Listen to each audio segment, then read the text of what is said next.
good, YouTube, man? I ain't even gonna walk into it. I'm just get straight into it. You know what I'm saying? I've been reacting to videos all day. I got some bangers for y'all dropping. But today we got the RWE. You guys, a lot of y'all know Cam Wilder. His RWE movement. A lot of his players, you know what I'm saying, they do go off to top tier schools. And, you know, a couple of them get to the league. Today we got RWE star players. Where are they now? Yeah. Shout out to Lamont. Make sure you guys like, comment, subscribe, and let's dive in.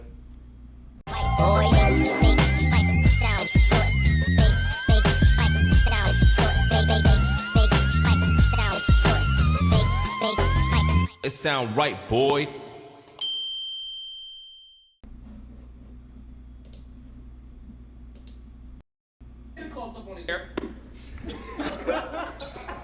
I was sleepy.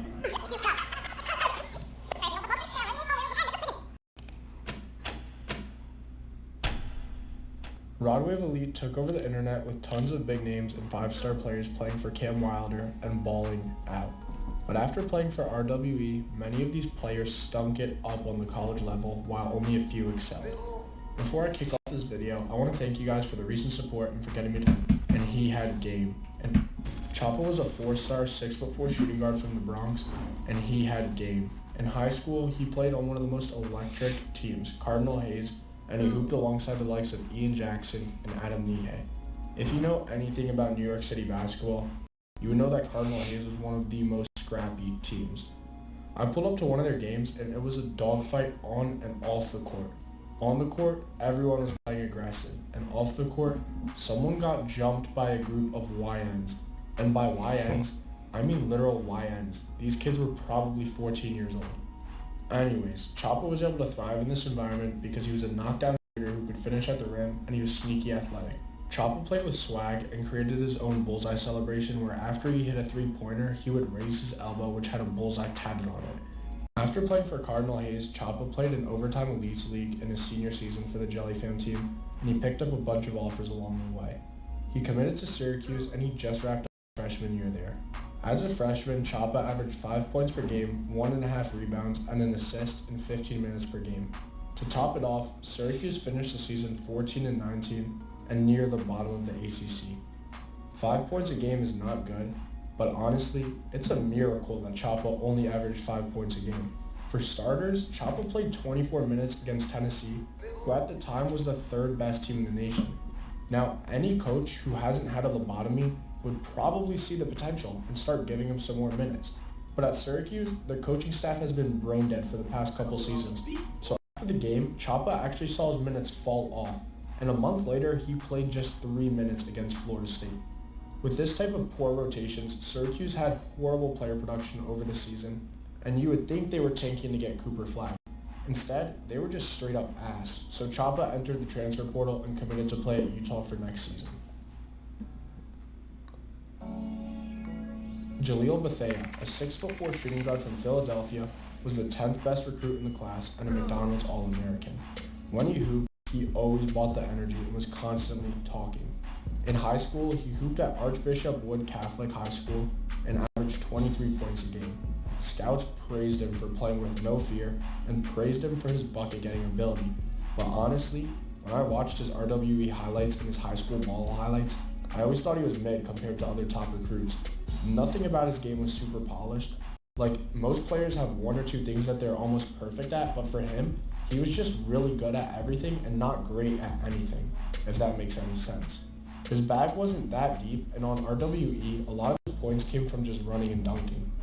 After his high school career, he committed to play at Miami, and this past season, he averaged 7 points a game, shooting 37% from the field. Now, you guys are probably expecting an I told you so moment, but actually, I'm about to say the opposite. When I watched him play at Miami, it was very similar to Choppa's experience at Syracuse. He was getting buckets in the very short 19 minutes per night that he was given, and Miami was horribly coached, finishing at the very bottom of the ACC at 7-24. It was almost like Miami's coaching staff threw out their scouting report and forgot that they had a top 10 recruit on their bench until halfway through the season, when they finally started increasing Jaleel's minutes. Jaleel also just didn't fit into their system because Miami honestly had no type of system at all. So just like Chapa, Jaleel entered the transfer portal and committed to play at Alabama next season. Isaiah Fuller was a 5'10" guard, fan favorite on RWE. He was a smooth lefty who loved to shoot threes and played high school basketball at Roselle in New Jersey, averaging just under 15 points per game. Isaiah called himself the Fuller effect, and I like Isaiah, but I can't even lie, this dude was straight ass on RWE. He was like the Julian Newman of the team who just loved to shot chuck. Yeah, I ain't gonna lie. You know what I'm saying? I wish everybody the best, man, especially if they're a hard worker, but I didn't like this dude, man.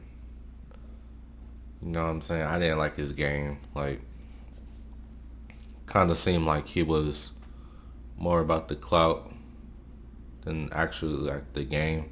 You know what I'm saying? Like, I don't know. You just got to go watch the videos. It's hard to describe right now, but he did more like showboating and like antics and talking rather than playing the game. And like, bro, what really pissed me off, bro, is he wore that King basketball shirt in every video, bro. Every video. It didn't matter if it was a tournament in May, June, July, August, January. Like, it don't matter, bro. He had that same King basketball shirt on. You don't watch that thing, man? Feel me? You know, put that thing in the washer for an hour 15. He was on the team more for his social media personality instead of actual hooping ability. Anyways, after high school ball, he committed to play at a D3 called Keene University for the 2023-24 season. At Keene, he barely saw the floor and played a grand total of 7 minutes. And when I say 7 minutes, I don't mean like 7 minutes per game. I mean just straight up 7 minutes in total. Damn. I probably sound like a total hater right now, but let me give Isaiah a little benefit of the doubt. Part of the reason he might have not played that much was because he was injured for a while and recovering from injury. But it currently looks like he's giving up on basketball and instead becoming an influencer and streamer. Instead of actually getting buckets in games, Isaiah's been busy posting the same damn clip 50 times on IG, and everyone is sick of it. In the comments, everyone's telling him to get a job and stop dragging the same old ass clip. Watching this clip over, these moves are so blasphemous. Ain't no one falling for this weak ass spin move and fade away. Wait a minute, hold on. Let me pause this clip. Is that a 5th grader? Are you telling me that this clip that Isaiah's been posting for over 3 years is against a 5th grader? Man, this is actually wild. I guess the Fuller effect only works on kindergartners. And please stop posting these mid-ass LA Fitness clips, bro. I promise you they are not tough. Half of these sorry-ass clips, you cut out the shot. So I know damn well you missed it. Okay, that's enough hating because Isaiah does genuinely seem like a good dude. He runs a few charities and helps the community.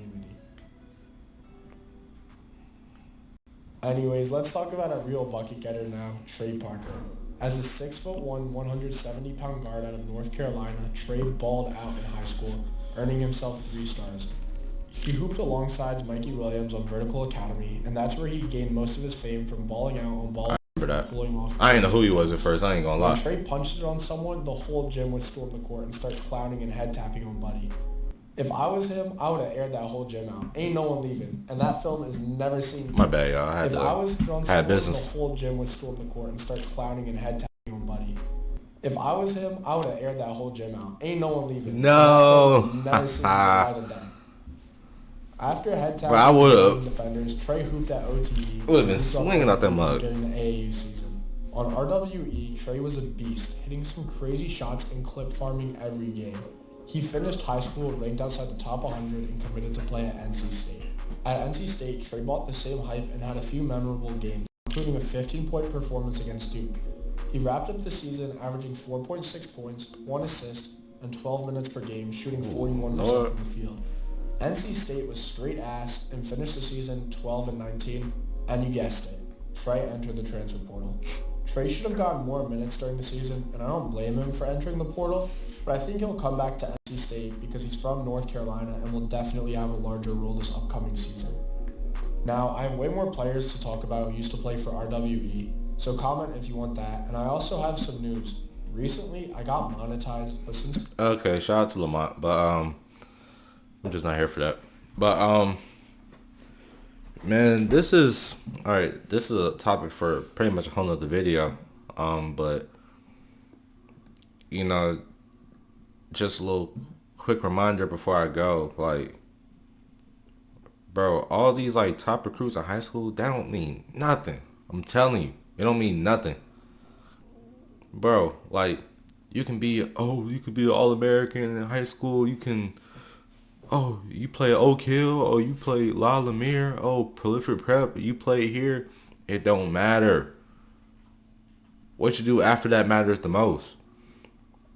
You seen all these guys play with RWE, you know what I'm saying? All hyped up, everybody fanboying over them, you know what I'm saying? They got all the clout, they aura farming, and then, you know what I'm saying, you go to college, man, you're forgotten about. You're just a lost cause in less than a year. This happened to so many people, man. Even people from my city. People that I've played with, man. You feel me? Like, I've been on the team with several D1 guys at the same time. Like, I'm not gonna speak on that in details, because, yeah. No beef. Just calling it how it is. Had a lot of D1 guys on our team, D1 talent, and then it ends up all of them fall off. Transferring from school to school, playing some BS semi-pro leagues, just quitting sports and trapping, you know what I'm saying? They just fall off. The diamonds in the rough are those who aren't ranked, the lower class. You know what I'm saying? I didn't play it all my junior year. Bro, I played beat team my freshman year. JV my sophomore year. I didn't even play varsity my junior year. I only had 1 year of varsity experience as far as game time. Feel me? And then I went on to play a CIU NAIA in South Carolina and averaged 20. You know what I'm saying? Average 20 throughout 4 years. Like, you know, you gotta sometimes look past the bigger names. Get the diamonds in the rough, man. Those are what's gonna build your program, build your resume, you know what I'm saying? Like, you know what I'm saying? Now, nobody cares that Trey Parker on your team. You know what I'm saying? As he just said, he averaged 4 points a game. Like, you know, but, I mean, yeah, that's a whole nother video, man. You know, I'll probably do that video sooner or later. Y'all let me know if you want to see something like that. But, you know, just my basketball journey in general. Or just some behind the scenes stuff. But, yo, shout out to Lamont for the video. Again, congrats on getting monetized. That's huge. Show love to him. Make sure on this channel you like, comment, subscribe, and share. I appreciate the love y'all been giving me, and we out.